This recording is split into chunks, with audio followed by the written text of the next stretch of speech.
Agradezco, por supuesto, a Camilo, a la Junta Directiva, al Museo Popol Vuh, por invitarme una vez más a estar aquí con ustedes y hablar de este sitio del que yo estoy enamorada desde hace muchos años, que es Dos Pilas. Esta presentación, esta ponencia es como más bien una invitación para que ustedes se acerquen a la historia de Dos Pilas, para que juntos nosotros exploremos lo que es conocer el pasado maya desde ciertas preguntas interesantes, ¿no? A ver, vamos a pasar. Cuando nosotros hablamos de la civilización maya del periodo clásico, ya tenemos que referirnos muy específicamente a qué zona estamos hablando, a qué ciudad y sobre todo a qué temporalidad, porque ya no, desde hace muchos años, desde hace 2 o 3 décadas específicamente, lo que nosotros nos podemos ver en los mapas es una diversidad de ciudades que no solamente nos hablan de arquitectura y de tradiciones cerámicas, como en los 60s, en los 70s, sino que también ya nos hablan de historia dinástica. ¿Historia dinástica en qué sentido? Bueno, que ya podemos nosotros reconocer a gobernantes, a personas de carne y hueso con nombres y fechas específicas de lo que hicieron en el pasado. Entonces, nosotros cuando hablamos de una ciudad en específico, sea Tikal, sea Yaxchilán, sea Palenque, Copán, o en este caso Dos Pilas, pues tenemos que hacer una diferencia entre lo que estamos nosotros trabajando desde la epigrafía, desde los textos jeroglíficos, desde las fuentes escritas, de la arqueología, de la iconografía y demás fuentes materiales que nosotros podemos trabajar. Nuestra ciudad, Dos Pilas, se encuentra aquí, en esta pequeña zona, en esta región muy densamente poblada en la época prehispánica, que se llama Petexbatún.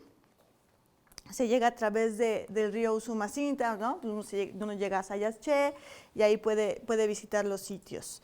En este mapa está un poco simplificado cómo eran todos los asentamientos en la región Petexbatún en la época prehispánica, no solamente durante el periodo clásico, es una región, el Petexbatún, que estuvo muy poblada desde preclásico tardío hasta posclásico, hasta que definitivamente fue abandonada y todas estas ciudades que en algún momento estuvieron dirigiendo la organización política y social y cultural de la región, pues fueron abandonadas y fueron encontradas hasta hace menos de un siglo, más o menos. Aquí tenemos el altar de sacrificios, que es uno de los más conocidos. Seguimos el río de la Pasión, que viene, por supuesto, desde México, donde es conocido como Usumacinta, y llegamos a esta región. Tenemos estos sitios principales, que es Dos Pilas, Tamarindito, su capital gemela, que es Arroyo de Piedra, Aguateca, y otras ciudades por este lado, que ya no es Petexbatún, pero es Río de la Pasión. Tenemos Ceibal, El Cedral y Cancuén.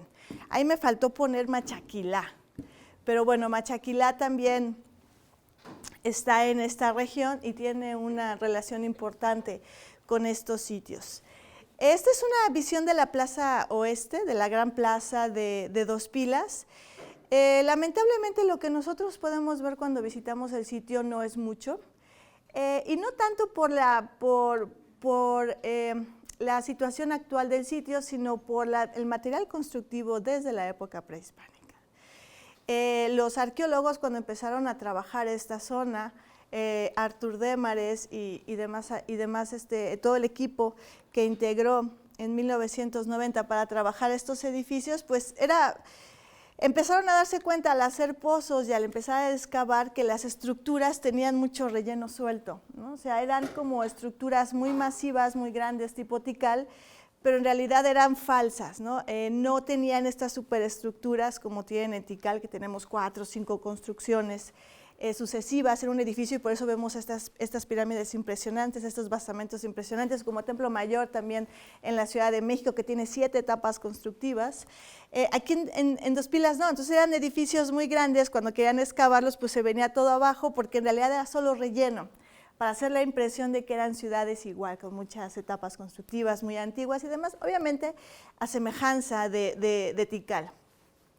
Pero entonces nosotros lo que ahora nos vemos es como una plaza dispersa con los monumentos. Los monumentos se encuentran protegidos la mayoría están caídos, bueno, no todos, y tenemos estas réplicas de fibra de vidrio de las estelas, que nos dan una idea bastante aproximada de los textos y del arte, de la escultura del sitio, pero que está en peligro latente, y sobre todo ahorita están en la zona los habitantes ahora, en su mayoría comunidades quechís, están deforestando esa parte de la selva porque Dos Pilas, la región de esta región específicamente donde está asentado Dos Pilas, es como un pantano.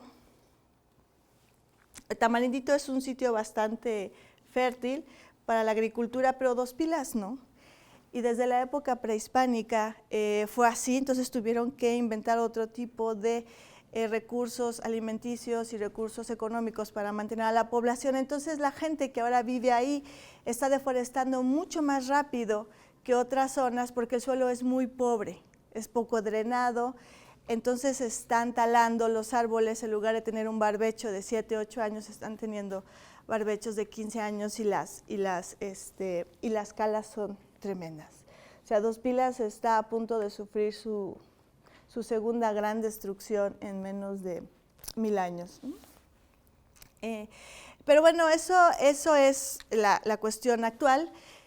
Dos Pilas es un sitio que no es tan conocido en la historia de la arqueología maya, digo, de manera así como común, digamos, no es un sitio que alguien que no esté en el medio académico, sí, conozco Dos Pilas, como podemos conocer Tikal, o podemos conocer Chichén Itzá o Palenque, ¿no?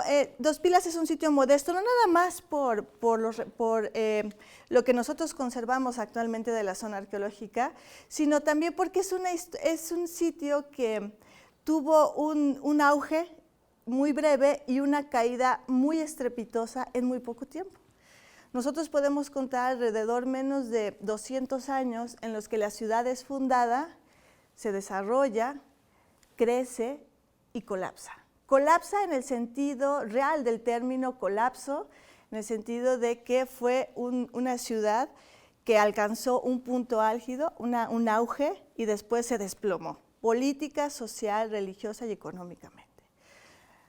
No fue algo, hay varias propuestas de lo que está ocurriendo en Dos Pilas, ¿no? Pero ¿por qué las ciudades mayas desaparecen? ¿Por qué las ciudades mayas son abandonadas? ¿Por qué las ciudades mayas colapsan? Y a todos nos gusta, a los arqueólogos les gusta mucho hacer como este tipo de panoramas regionales, generales, ¿no?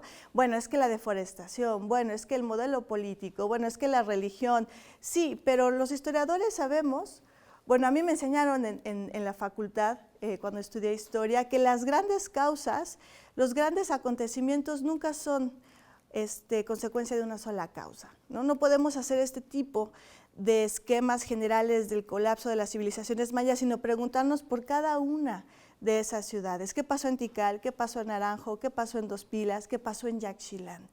Porque ahí vivía gente de verdad, gente de carne y hueso que tenía su propio devenir, su propia historia, sus propios recursos alimenticios, sus propios intereses políticos, sus propios conflictos internos, ¿no? Entonces nosotros cuando explicamos la caída de Calakmul, bueno, de Dos Pilas, bueno, es que Calakmul ya había caído y como era su gran aliado, pues lo dejó a la deriva y colapsó.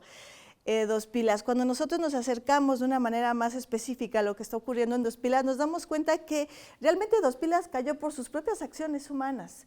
Realmente lo que le ocurrió no podemos explicarlo a partir de modelos geopolíticos, de las grandes capitales que están dirigiendo todo, ¿no? También hay cosas ahí que los gobernantes tomaron malas decisiones, los gobernantes no actuaron de manera adecuada, o sí, pero los momentos no eran los adecuados. Entonces eso también es lo importante ahora, que nosotros de los mayas del periodo clásico ya no solamente estamos hablando de entes como fijos, inalcanzables, pues es una población ahí que nadie se puede imaginar. Nosotros ya nos podemos imaginar a los mayas del periodo clásico, ¿no? Cómo se vestían, cómo hablaban más o menos, cuáles eran las formas en las que vivían, las mujeres más o menos, a qué edad se casaban o tenían hijos, etcétera. Ese tipo de cosas ya las podemos nosotros trabajar, no solo por la epigrafía, que la epigrafía nos habla solamente de un segmento, que es la élite. También la arqueología nos está dando ese tipo de datos y sobre todo la región Petén Batún. Si ustedes quieren conocer de manera profunda, detallada una región, los invito a revisar los informes de la Universidad de Vanderbilt sobre el Petén Batún. No solamente es Dos Pilas, es también Aguateca, es Tamarindito, es Arroyo de Piedra, son estas ciudades, ¿no?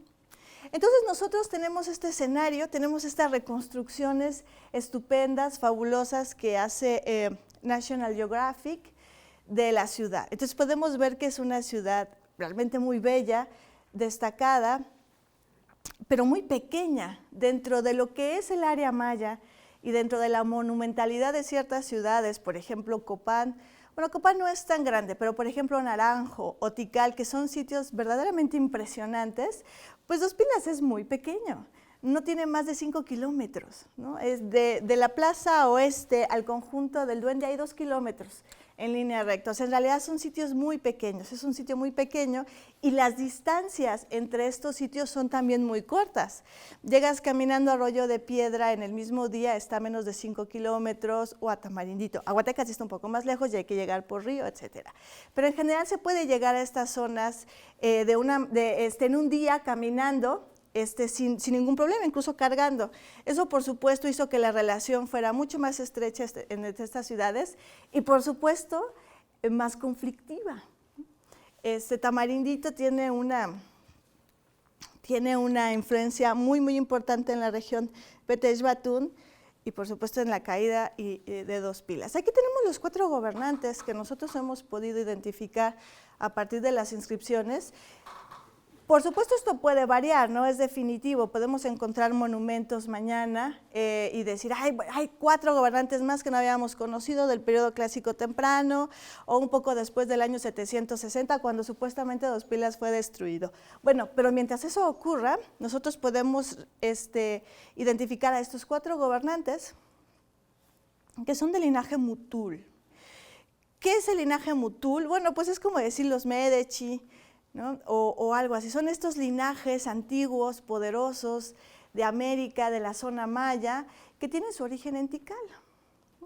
La dinastía Mutul es originaria de Tikal y en algún momento del clásico tardío, los inicios del clásico tardío, a partir del año 600, 650, empiezan a tener aspiraciones políticas y geográficas mucho más amplias y empiezan a mandar como Calakmul, como Sibanché en Quintana Roo, en la península de Yucatán, a una parte de su linaje para poblar ciertas zonas y expandirse y tener más dominio. Lo malo es que igual que en Sibanché, igual que en Palenque, que también Palenque ocurrió esta como diáspora, esta separación de la dinastía, esta gente que es enviada a poblar el Petén Batún Mutul, pues ya decide no estar con Tikal y más bien hacer su propio reducto. No sabemos las causas, no sabemos por qué. No sabemos por qué la gente que fue enviada a poblar Petén Batún dijo, ya no me gusta ser parte del linaje Mutul, voy a formar el mío, muchas gracias, y nos enfrentamos. Porque además ustedes saben que los odios entre familias son los más tremendos. No es entre amigos, ni entre ciudades, es entre familia. Ahí sí se matan, ¿no? Entonces, por supuesto, el linaje Mutul no es diferente en lo más mínimo y hay una relación muy conflictiva, igual que entre Sibanché y Calakmul, igual que Palenque y Tortuguero. Lo mismo pasa con Tikal y Dos Pilas. El enviado era Balaj Chancawil, hijo del gobernante de Tikal. No sabemos si lo enviaron niño o un poquito más grande, si iba él solo con una comitiva, no sabemos. En realidad sí tenemos todavía nos imaginamos mucho cuáles eran las dinámicas políticas entre los mayas del periodo clásico. Podemos suponer, podemos imaginarnos cómo es la realeza, cómo se comporta, cómo los linajes influyen, la antigüedad, el ser parte de una dinastía añeja, etcétera. Pero los textos no hablan mucho de eso. Entonces ahí nosotros estamos ahí sí estamos en el terreno de la especulación. Claro, especulamos a partir de datos, de contextos históricos, ¿no? de lo que podemos creer, de lo que sabemos que ocurrió en otras regiones, ¿no? Tenemos en 643 a 690, al parecer, está el circa, porque no sabemos exactamente cuándo murió Balaj Chankawil. Es raro, los textos jeroglíficos hablan de manera muy puntual del nacimiento, entronización, nacimiento o designación de herederos entre las dinastías y la muerte de los gobernantes. Los rituales de muerte son muy importantes en las inscripciones mayas. Alfonso La Cadena comentó que era hasta un 60% a veces de lo que nosotros podemos reconstruir de la muerte de los gobernantes en las inscripciones. Entonces es bastante raro que no tengamos la fecha de muerte de Balaj Chankawil. O sea, deja de ser mencionado a partir de 686, 688, ya no está, y pasa bastante tiempo, hasta 698 que tenemos otro gobernante documentado en Dos Pilas. Por supuesto, les digo, esto no es definitivo, puede excavarse mañana en Dos Pilas y encontrar más monumentos que nos hablan. Ahí está la gran inscripción que nos habla de la muerte de Balaj Chankawil, pero no la conocemos. El otro gobernante, su hijo, al parecer su primogénito también, Itzamco Kahkawil, aunque no sabemos si los gobernantes mayas, como la dinastía inglesa, por ejemplo, que hereda el primogénito, sea hombre, sea mujer, el que hereda es el primogénito, no sabemos cuáles eran las reglas en cada ciudad de la sucesión entre los antiguos mayas. Sabemos que es muy importante que sean del gobernante, hijos del gobernante anterior, pero no siempre. Hay excepciones como en Toniná, hay excepciones en otras ciudades que nos hablan de organizaciones políticas internas muy, muy particulares que no, otra vez, nos impiden hablar de estos grandes modelos para explicar a los mayas del periodo clásico. Entonces, es probable que sea el primogénito, Itzamco Kahkawil, hereda el trono, tiene una serie de monumentos muy interesantes que nos muestran que Dos Pilas irrumpe en una región que es Petesh Batún. Tikal envía a Balaj Chankawil y a su séquito a poblar una región ya poblada, ya con asentamientos antiguos e importantes, y tiene que estar ahí negociando con los señoríos que ya existían como Tamarindito y Aguateca. Lo hace de manera exitosa. Algunos han dicho que a partir de la guerra, el enfrentamiento y el sometimiento, a mí no me lo parece, no en este momento. Tampoco Dos Pilas tenía la fuerza política ni bélica, ni toda la legitimación que se necesita para llegar a conquistar una región tan grande. Entonces a mí me parece poco probable, pero hay muchos investigadores que creen que no, que sí fue así. La intimidación y la guerra. Yo creo que fue más negociado y lo vemos con el hijo también, ¿no? El hijo de Balaj Chankawil se casa, una de sus hermanas, que no es mencionada en los textos jeroglíficos, pero que la conocemos porque es es madre de un gobernante de Tamarindito, que también sabemos que es una señora Mutul, o sea, estas referencias cruzadas. Se casa con un señor de Tamarindito, entonces los linajes empiezan a mezclar y ya son familia, ¿no? Entonces realmente ya estos lazos ya son más importantes y no hay sometimiento, sino que hay una relación de familia entre ellos, ¿no? Y los gobernantes pues son hijos, también son Mutul y también son del linaje de Tamarindito, que es también un linaje muy añejo y muy importante. Y este monumento me gusta especialmente, es la estela 15 de Dos Pilas, porque nos muestra de manera específica la cercanía entre los sitios, no solamente la cercanía física, sino también la cercanía ritual, política, que hay entre ellos, ¿no? Se inicia con una fecha de final de periodo, con un evento de aspersión. No sabemos si de gotas, de sangre, de maíz o de qué son todavía estos rituales un poco conocidos, muy comunes en las ciudades mayas, en Dos Pilas. Esto ocurre en Dos Pilas, hay un evento en Dos Pilas en el año 721, si no me equivoco, si no me recuerdo. Después, eso lo hace el gobernante de Dos Pilas, después las imágenes de los dioses que son regentes de la región, G1 y y Cahuil, G1 porque no hemos podido descifrar su jeroglífico, son adornadas en la ciudad de Ceibal y después toda la comitiva con el gobernante de Dos Pilas se trasladan a Huateca y hacen ahí una erección de una estela dedicada a estos mismos dioses y después regresan a Dos Pilas a hacer una danza ritual. O sea, realmente es, pasa el tiempo, son más o menos la diferencia es de 1 mes o 2 entre los eventos registrados, el primero y el último, pero sí nos está contando que, nos está mostrando que la región está estrechamente vinculada política y religiosamente. Con el gobernante Itzamco Cahuil. Después, hay también otras interrogantes. No era muy común que los gobernantes murieran sin herederos, pero ocurría. Tenemos ejemplos documentados donde muere el gobernante y no accede un hijo o no accede luego o pasa un tiempo. Yaxchilán, por ejemplo, tenemos entre la muerte de Escudo Jaguar y Pájaro Jaguar 10 años en los que no hay un gobernante reconocido, digamos, ¿no? Porque hay varias propuestas. Aquí en Dos Pilas pasa algo similar. Muere Itzamco Cahuil a la edad de 53 años, según lo hemos podido reconstruir con las inscripciones jeroglíficas, y en su lugar asciende este personaje que nosotros identificamos como gobernante 3, porque su nombre también aún no ha sido descifrado, su cláusula nominal, tiene unas partes que son complicadas, tiene un logograma que no ha sido descifrado, entonces lo identificamos como gobernante 3 en el año 727, que no es pariente del gobernante, que no es hijo del gobernante anterior y que al parecer es como un general. Es alguien que estaba con él porque aparece desde 20 años antes, está él ahí acompañando al gobernante anterior en eventos políticos y bélicos importantes, pero no es, no es de linaje Mutul. Esto acarrea lo que podemos nosotros identificar como el momento en que toda la relación de Dos Pilas con la región Petexbatún empieza a fragmentarse, ¿no? El hecho de que llegara al trono de Dos Pilas un personaje que no sea Mutul, habiendo gente que sí tenía ese linaje, empezó a causar, según yo, por supuesto, y algunos otros, una serie de conflictos políticos y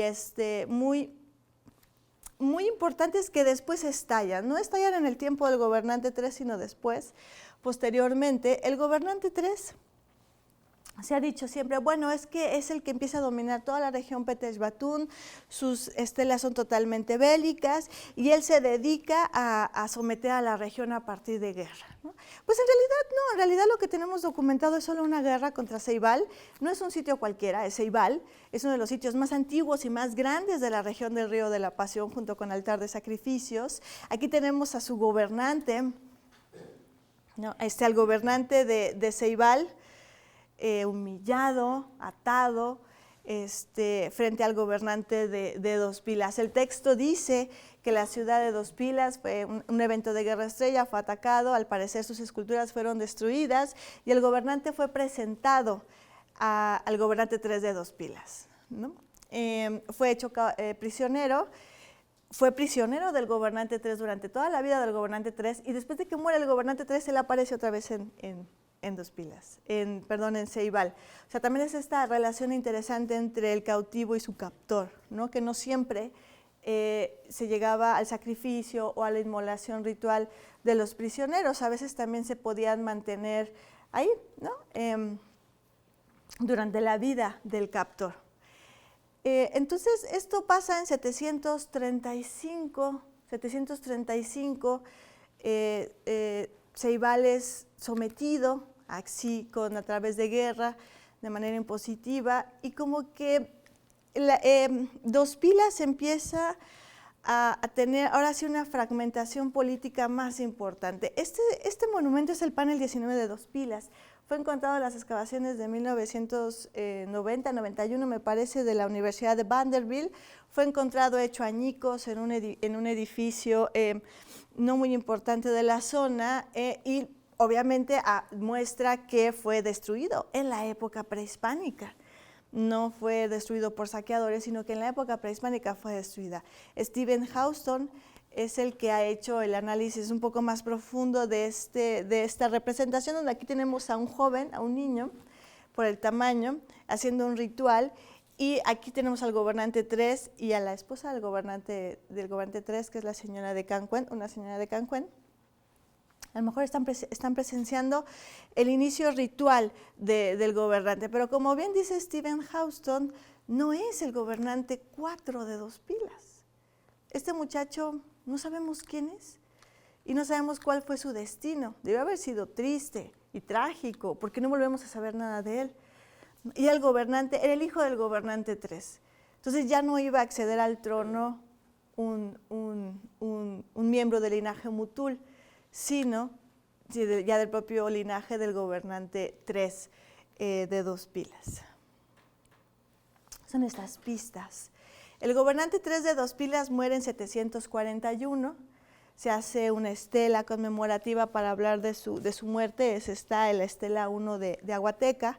Se ha pensado que está enterrado en Aguateca el gobernante 3 de 2 pilas porque está frente a un edificio y es bastante probable porque la primera parte habla de la muerte y de ciertos ritos mortuorios que se hicieron al cuerpo del gobernante fallecido. Y aquí está su sucesor, que es este personaje, Cahuil Chanquinich, que tenemos relacionadores de parentesco de él. Él nos dice, al parecer, porque también está muy fragmentado el texto, que es hijo del segundo gobernante de 2 pilas, Itzamco Cahuil. Entonces, como que empezó ya otra vez a la dinastía Mutul a ser el que ocupa el trono de 2 pilas. Sin embargo, ya la situación empieza a ser un poco conflictiva. Se han pasado 100 años, ha habido guerra coercitiva, ha habido una persona que ocupó el trono de 2 pilas de manera quizás oscura y siniestra, a lo mejor por medios nada ortodoxos ni pacíficos. Se hizo el gobernante 3 con el trono de 2 pilas. Por supuesto, molestó a los gobernantes de Tamarindito y de Arroyo de Piedra, que sí son Mutul, porque ellos son descendientes de una señora que se identifica como Mutul. ¿Se acuerdan? La hermana del gobernante Itzamco Cahuil, hija de Balak Chancahuil. Entonces, realmente ellos tienen más derecho a ser los sucesores o los señores de 2 pilas de la región rectora del Río de la Pasión, del sitio, pero fueron desplazados. Entonces, a lo mejor es probable, podemos pensar que esta guerra contra Ceibal no se hizo solamente para dominar la región del Río de la Pasión, sino porque Ceibal fue uno de los que más se opusieron a la toma de poder del gobernante 3, y fue también el ejemplo que puso el gobernante 3 de dominar esta ciudad tan antigua y tan grande, como decir, vean todo lo que les puede pasar si se enfrentan a mí. Puede ser. Lo malo del poder coercitivo, de hacer este tipo de cosas, es que es un poder muy, muy efímero y se agota muy rápido. Cuando nosotros tenemos ese tipo de gobiernos represores y coercitivos, se desgastan y crean muchísimo conflicto, no solamente entre los linajes, entre la gente, entre las élites, sino también en la población. 2 pilas empieza a crecer mucho. 2 pilas está en una región donde no tiene agricultura y vive mucha gente en 2 pilas. Viven alrededor de 5,000 personas. Es bastante. Nada para nuestras cosas actuales y nada para la Ciudad de México, ni en la UNAM. Hay más de 5,000 personas, creo que solo en una facultad de medicina, ¿no? Pero 5,000 personas en una ciudad, en un asentamiento que no da para vivir, la tierra no tiene agricultura. ¿Cómo vive esa gente? Y además, los estudios que ha hecho Arthur Demaris y los demás es que la gente en 2 pilas vivía bastante bien. ¿Cómo le hacen? Si no tienen estos recursos para satisfacerse a sí mismos, bueno, pues eran bastante buenos para hacer artefactos de hueso y sobre todo vivían del ritual. 2 pilas se erigió como una ciudad santuario, es decir, es una ciudad a la que se hace peregrinaje. Los dioses G1 y Cahuil viven ahí y la gente tiene que ir a verlos, como la Virgen de Guadalupe en la villa, ¿no? O sea, la gente que llega a ver a la Virgen de Guadalupe vienen hasta de Chile y es un peregrinaje, es cada año, y lo económico, toda la región alrededor de la villa, pues es una cosa maravillosa porque viven de eso. Entonces 2 pilas vivía también de eso. Hay muchos restos de gente sacrificada ¿no? para los dioses y demás en las cuevas, en las 22 cuevas que han sido encontradas en Dos Pilas. Entonces es un sitio que no necesita la intimidación ni la violencia para ser un sitio destacado y mantener a su población y ser poderosa, porque el poder no solamente es coercitivo y bélico, también es el prestigio y también es la religión. Y lo vemos en el final de Dos Pilas. Cuando nosotros tenemos este sitio que se ha convertido en el rector de toda la región del Río de la Pasión, porque los dioses G1 y Cahuil aparecen en toda la región, incluso en Ceibal, y están ahí, viven en Dos Pilas, es como la Virgen de Guadalupe, ella vive en la basílica, ¿no? Hubo todo un problema cuando la antigua basílica, por uno de los temblores, quedó como dañada, entonces no es que no se puede entrar ya ahí, entonces tienen que hacer una nueva, pero más cerca, pero que esté el mismo camino, etcétera. Fue toda una discusión hasta teológica, ¿no? De que no podemos cambiar esos lugares porque son lugares sagrados. No se puede decidir así, ay, pues sí, cámbialo porque ya no importa, ¿no? Hay toda una decisión. Entonces también Dos Pilas es eso. Dos Pilas no solo es un sitio que tiene el linaje Motul, que es bonito y que tiene una población importante o que tiene gobernantes fuertes y coercitivos, es también el sitio donde viven las deidades. ¿Cómo podemos destruir una ciudad donde viven las deidades? ¿No? Esa pregunta se la hizo Tamarindito, por supuesto, ¿no? Que era el sitio con mayor antigüedad, con un poderío bélico, poblacional y demás, y solo equiparable a Dos Pilas, porque ya ni siquiera Ceibal, aunque Ceibal dicen que a lo mejor también ya entró al final en este problema con Dos Pilas, pero dicen, ¿cómo podemos nosotros destruir un sitio como Persépolis, por ejemplo, ¿no? Como Roma? ¿Cómo podemos destruir sitios que son sagrados en sí mismos? Porque solo Dos Pilas no es, o sea, todas las cuevas que están alrededor de Dos Pilas, ustedes saben que las cuevas son muy importantes en la cosmovisión maya, tanto antigua como moderna. Es un sitio sagrado en todos los aspectos, ¿no? Cielo, tierra e inframundo. Y está lleno de cuevas, está lleno de lugares sagrados, en esto los edificios están conectados y las deidades viven ahí.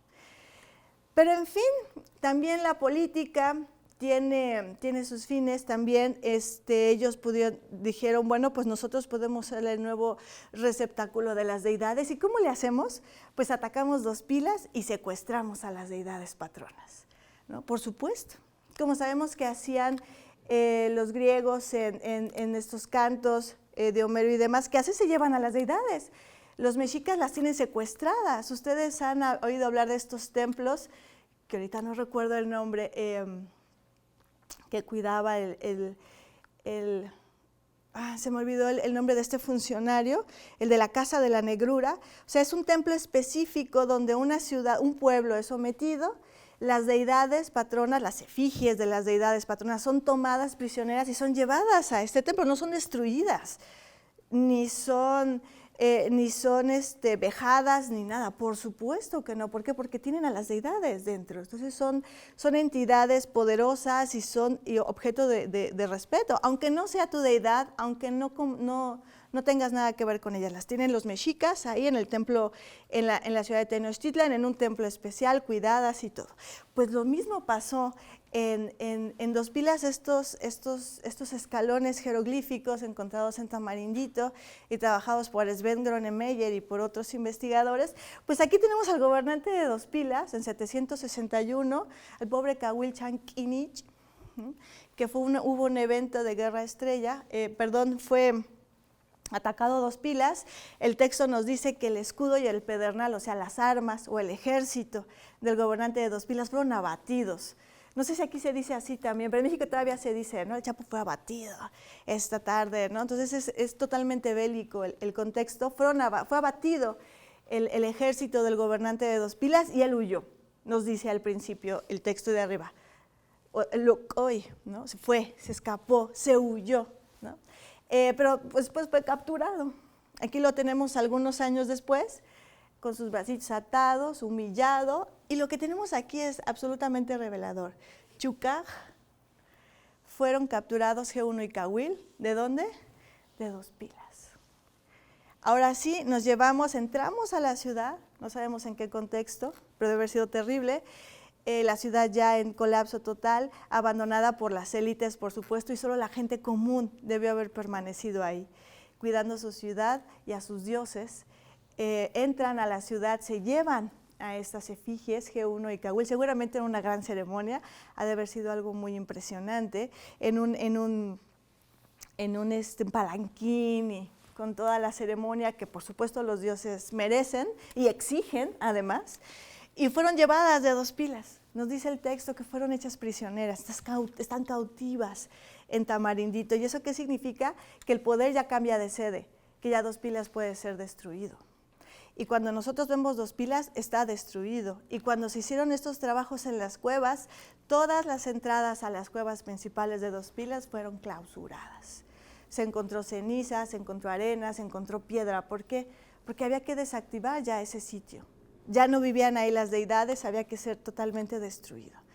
Y tardó algunos años, debe haber sido una tragedia, más o menos como la caída de Tenochtitlan con Hernán Cortés, que estuvo asediando Tenochtitlan. Bueno, también algunos dicen que fue Cuauhtémoc el que generó todo esto, porque él dijo, no descansaremos los mexicas, no entregaremos nuestra ciudad hasta que caiga piedra sobre piedra. Y sí cayó piedra sobre piedra, ¿no? Con Cuauhtémoc, que fue el que tomó esa decisión, al parecer, pero lo mismo pasó con Dos Pilas. Fue asediado, la gente construyó rápidamente empalizadas, muros de contención para detener a la gente que quería entrar, obviamente de Tamarindito, de regiones cercanas, aliados, no solamente evitar la destrucción del sitio, eso ya no es importante. Además, los dioses ya no están ahí, han sido capturados, también para defenderse a ellos, ¿no? Su vida y la ciudad por la que vivían y que construyeron, ¿no? Esta es una reconstrucción de Luis Fernando Luin de la parte central de Dos Pilas, ¿no? Con estas empalizadas, ¿no? Estos callejones de la muerte que le han llamado los arqueólogos, porque ahí se encontraron restos, ¿no? Cabezas cercenadas y etcétera, de estas personas que lograban pasar una empalizada y que eran atacados por los que estaban esperándolos ahí dentro. Los estudios, sobre todo de Joel Palca, que trabajó esta zona, es que la gente vivía aquí, en esta región. Los que quedaron en Dos Pilas, que fue la gente común, alrededor de 1,000 o 2,000 personas, construyeron rápidamente unas chozas improvisadas, ya estuvieron resguardándose hasta que inevitablemente la ciudad cayó y fue destruida, ¿no? Pero les digo, nosotros podemos explicar todo esto. Bueno, es que cayó Calakmul. No. O sea, si nosotros vemos la historia de Dos Pilas y vemos el ascenso del gobernante 3, las decisiones que se tomaron, etcétera, podemos hablar de otro tipo de explicaciones, ¿no? No nos quedemos solamente con estos modelos regionales que a veces no explican gran cosa, ¿no? Ni siquiera de ellos mismos, ¿no? Dos Pilas la caída de Dos Pilas es trágica por muchas razones, pero también a mí me llamaba mucho la atención siempre, porque cuando la primera vez que visité Dos Pilas fue en 2007, iba yo a Ceibal, estaba trabajando mi tesis de maestría sobre Ceibal, y ¡ay, señor, no quiero ir a Dos Pilas! ¡Ah, Dos Pilas! Pues sí, vamos, y ahí voy, ¿no? En mi lancha, en el río Petexbatún, y llegué a Dos Pilas, y no había nada que ver, ¿no? Pero eso también era la pregunta, ¿qué pasó? ¿No?